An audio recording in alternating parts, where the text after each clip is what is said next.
Hello guys, आपका अपना YouTube channel classical math में स्वागत है। तो आइए, अब जैसा कि हमने बोला था साइंस में अब खत्म होने के कगार पर है हमारा चैप्टर पहला लेसन। तो इससे पहले हम अवतल दर्पण के बारे में, उसमें प्रतिबिंब कैसे बनता है और उसका जो टेबल था वो टेबल हमने देख लिया, याद कर लिया। अब हम आज देखेंगे और अभी देखेंगे उत्तल दर्पण के बारे में कि उत्तल दर्पण में प्रतिबिंब कैसे बनता है, उसका क्या गुण है, प्रॉपर्टी क्या है, और फिर उसके बाद उसका भी टेबल हम लोग देख लेंगे। फिर उसके बाद फॉर्मूला कुछ है जिसको हम डेराइव करने के बाद चैप्टर को क्लोज करेंगे। फिर अगला नेक्स्ट चैप्टर जो है वो अगले वीडियो में पोस्ट करेंगे। तो चलिए आइए देखते हैं यहाँ पे। तो सबसे पहले उत्तल दर्पण में प्रतिबिंब कैसे बनता है एक हम देख लेते हैं चित्र के द्वारा, फिर उसका हम जो है टेबल बता देंगे और उसके बाद आप लोग जान जाइएगा, क्योंकि अवतल दर्पण में जैसा जैसा नियम हम बताया सेम टू सेम बिल्कुल उसी पर आधारित है। तो और एक और इम्पोर्टेंट बात कि अभी जो पहला लेसन जो भी हम पढ़े हैं उसी के आधार पर दूसरा लेसन मतलब अगला लेसन जो है वो प्रिज्म के बारे में, लेंस के बारे में, वो भी इसी पे डिपेंडेंट है। तो आपको इसके लिए ये पहले चैप्टर का जो है वो पूरा वीडियो अच्छे से देखना ही होगा और समझना होगा, तब आप आगे समझ सकते हो। तो चलिए आप यहां हम पॉइंट दे देते हैं कि उत्तल दर्पण में प्रतिबिंब का बनना। तो आइए एक हम बता देते हैं आपको चित्र के द्वारा। तो यहाँ पे हम क्या करते हैं, ये उत्तल दर्पण है। ये कैसा दर्पण है? उत्तल। अभी तक वैसे पता नहीं है उत्तल है या अवतल। अब इसके कलाई के ऊपर डिपेंड है कि अगर बाहर से कलाई करते हैं तो अवतल और अंदर से उत्तल कलाई करते हैं तब जाके ये होता है क्या, उत्तल दर्पण। तो अब हमें, और यहाँ पे जैसा कि हम बोलते थे इसके अक्ष से होकर यानी कि ध्रुव से होकर एक सीधा सीधा लाइन खींचते हैं, जहां पे ये पॉइंट कट होता है उसको हम पी बोल देते हैं, ध्रुव। तो हाँ, अब इसमें ये आपको दिखना होगा कि अवतल दर्पण में जिधर परावर्तक सतह होता था, चिकना सतह होता था, उधर ही वक्रता केंद्र और वक्रता त्रिज्या होता था। लेकिन इसमें क्यों? क्योंकि उसका गोलीय उधर बनता था। अब इसका जो सर्किल है वो इधर बनेगा, इसका जो गोलीय जो दर्पण है इसका सर्किल इधर बनेगा, तो यानी कि इसका सेंटर इधर होगा। तो इसके लिए हम यहाँ पे कर देते हैं, यहाँ क्या, ये सेंटर होगा और ये क्या हो गया, फोकस हो गया। ठीक है, फोकस बिंदु। तो चलिए, हाँ, तो अब है कि यहाँ कोई भी वस्तु को हम कहाँ रखेंगे, तो वह उस वस्तु को रखेंगे दर्पण के आगे। तो दर्पण के आगे हम यहाँ पे कोई वस्तु रख देते हैं, यहाँ पे ए बी कोई वस्तु है। ठीक, ये ए बी कोई वस्तु है। अब इस ए बी वस्तु पर ये क्या है, कोई प्रकाश का किरण इस तरह से यहाँ पे आपतित हो रहा है, और आपतित होने के बाद जैसा कि हम जानते हैं ये जो कर्व है वो इस तरह से है, तो यानी कि ये इसको इधर रिफ्लेक्ट करेगा। किधर करेगा? ये ऊपर की तरफ इसको रिफ्लेक्ट करेगा। ठीक है, तो ये रिफ्लेक्ट यानी कि ये था आपतित किरण और ये है परावर्तित किरण।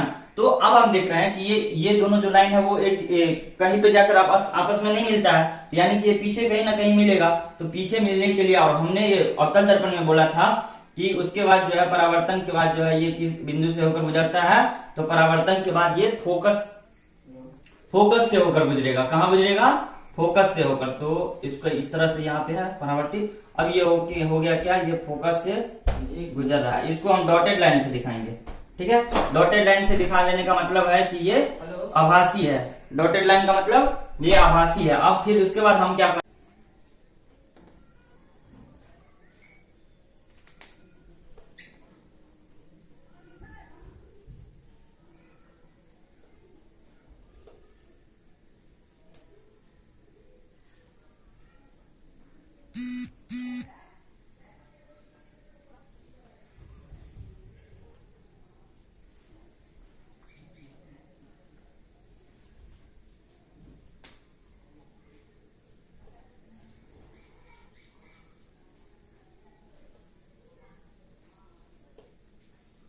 जैसे उत्तल दर्पण में प्रतिबिंब का बनना, तो इसके लिए उत्तल दर्पण सबसे पहले कहते हैं किसको है, तो यहाँ पे एक कर्व जो बनेगा, तो कर्व को अगर अंदर से कलई करेंगे यानी कि जिसका उभरा हुआ भाग वो बाहर की तरफ चिकना रहेगा, तो वो क्या होगा, उत्तल दर्पण कहलाएगा। और उत्तल दर्पण में दर्पण के सामने कहीं पर भी वस्तु रखते हैं, तो वस्तु रखने के बाद जैसे कि ये क्या है, ये यहाँ पे जो दिख रहा है आप लोगों को काला वाला बोल्ड लाइन, वो क्या है, वो है आपतित किरण, और ये जो इधर जा रहा है वो है परावर्तित किरण। अब आप लोग बोलिएगा कि ये परावर्तित किरण इधर क्यों नहीं आया, तो वो इसलिए कि इसका जो कर्व है वो इस तरह से है।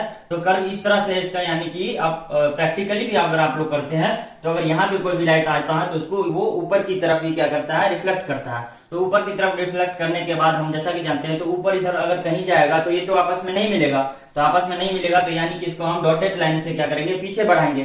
तो यानी कि परावर्तन होने के बाद हम क्या बोले थे कि परावर्तित होने के बाद नियम था कि वो फोकस बिंदु से होते हुए गुजरेगा। तो ये यहाँ पे ब्लू लाइन जो दिख रहा है आप लोगों को, ये फोकस बिंदु से गुजर रहा है। फोकस बिंदु से गुजरने के बाद और दूसरे उसके बाद अगला नियम था कि वो वक्रता केंद्र और वस्तु का जो सिरा था, वस्तु का जो सिर होता है जिसको हम लोग मत्था बोलते हैं, उससे होकर क्या होता है, एक लंब खींचते हैं। तो इस तरह से मैंने एक लंब का ब्लू लाइन से ही, डॉटेड लाइन से ही एक लंब खींचा। तो हम देख रहे हैं कि यहाँ पे आके इस वस्तु को, ये जो फोकस से जा रहा था वस्तु और ये जो लंब खींचे थे हम, तो वो कहाँ पे, यहाँ पे इस बिंदु पे आके क्या हो रहा है, कट हो रहा है। तो कट होने के बाद हम देख लेते हैं, यानी कि इसका मतलब हुआ कि यहीं पे वस्तु का प्रतिबिंब बनेगा, और वो भी प्रतिबिंब कैसा बनेगा, तो वो भी डाउटेड होगा। डाउटेड का मतलब वो भी आभासी होगा। आभासी इसलिए होगा कि दर्पण के पीछे जो भी प्रतिबिंब बनता है वो आभासी होता है। तो दर्पण के पीछे बन गया, तो यानी कि ए बी कोई वस्तु था, उसका प्रतिबिंब कहाँ, ए डैश बी डैश बना। तो यहाँ हम देख लेते हैं, आप प्रॉपर्टी में देख लेंगे कि प्रॉपर्टी में ए बी, दर्पण के सामने जितना आगे हम वस्तु जाएंगे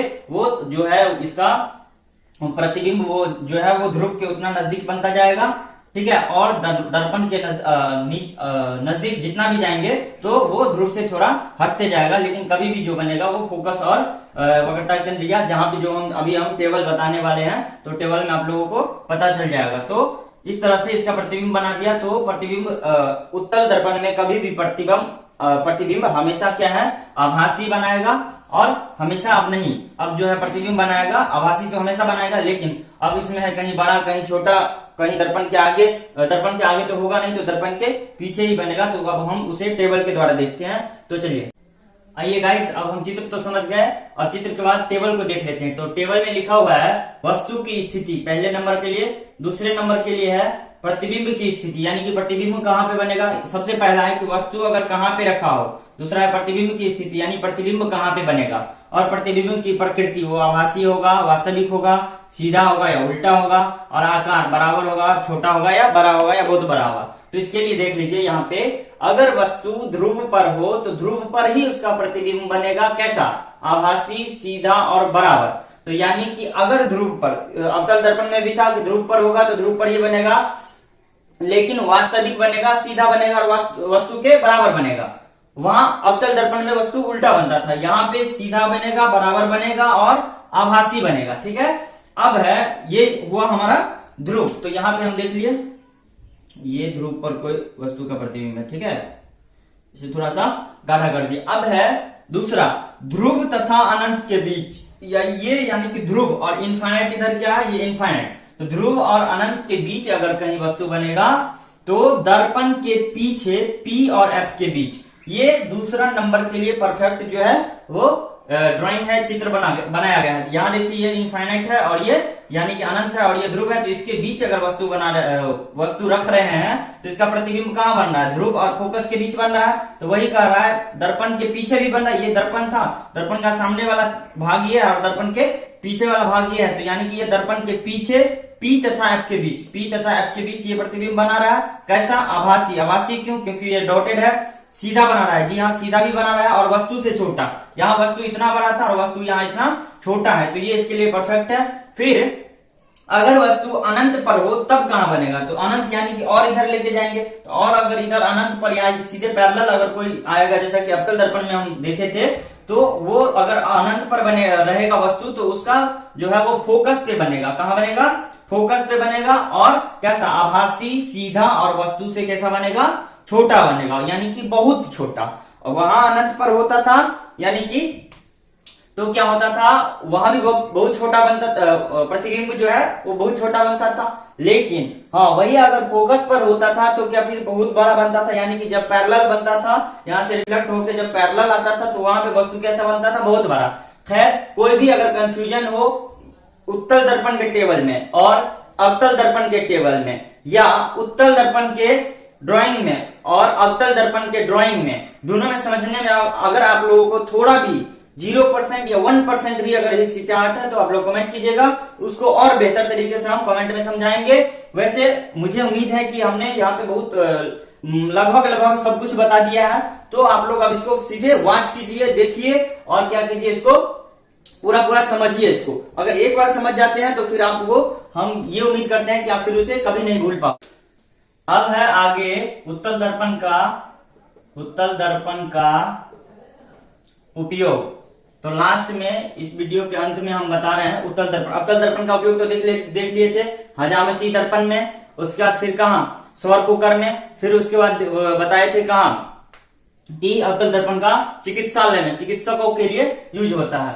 तो अब इसी तरह से उत्तल दर्पण का यूज कहाँ होता है, तो उत्तल दर्पण का यूज प्रॉपरली जो है वो वाहनों के साइड मिरर के रूप में होता है। यानी कि अगर कोई भी व्हीकल यानी कि गाड़ी, कोई भी अगर रोड पे जो चलने वाला गाड़ी होता है वो टू व्हीलर हो या फोर व्हीलर, तो उसमें हम देखते हैं कि मिरर लगा हुआ होता है, साइड में मिरर लगा हुआ होता है। तो वो जो दोनों साइड वाला मिरर होता है वो किसका होता है, उत्तल दर्पण का। आप लोग बोलोगे कि उत्तल दर्पण का ही क्यों होता है, अवतल का क्यों नहीं होता, समतल का क्यों नहीं होता, तो वो इसलिए नहीं होता कि उत्तल दर्पण का मेन प्रॉपर्टी क्या है कि वो ज्यादा एरिया को कवर करता है। यानी कि अगर उत्तल दर्पण ये जैसे हम मान लेते हैं गाड़ी है, तो गाड़ी के साइड में अगर ये छोटा सा भी दर्पण है तो वो पीछे का जितना भी भाग है वो पूरे भाग को कवर करता है। लेकिन अवतल और समतल दर्पण ऐसा नहीं कर पाता है, तो इसलिए पिछला पूरा का पूरा क्लियर दिखने के लिए और छोटे से दर्पण में पूरा जगह को कवर करने के लिए वो इसलिए लगाया जाता है साइड मिरर के रूप में उत्तल दर्पण में।